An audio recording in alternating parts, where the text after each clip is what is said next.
എങ്ങോട്ടാ? ഞാൻ ശിവപുരത്തേക്കാ. ശിവപുരത്തേക്കാ? ശിവപുരോ? അതെ, അവിടെ ശിവക്കാവില് നിറയെ വിളക്കുകൾ കത്തിച്ചിട്ട് തറവാട്ടിൽ അമ്മയുടെ അസ്ഥിക്കലശം സ്ഥാപിക്കണം. അമ്മയുടെ ആഗ്രഹമായിരുന്നേ. അത് കഴിഞ്ഞ് ഞാൻ തിരിച്ച് അമേരിക്കയിലേക്ക് പോകും. ഭൂതങ്ങളും പ്രേതങ്ങളും ഇപ്പോഴും അലഞ്ഞു നടക്കുന്ന സ്ഥലവാ ശിവക്കാവ്.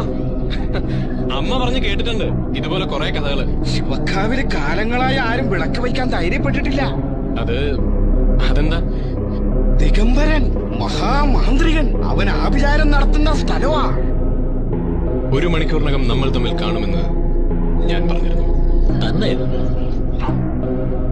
ഔസസ്ത്രാവരാഹസ്താ.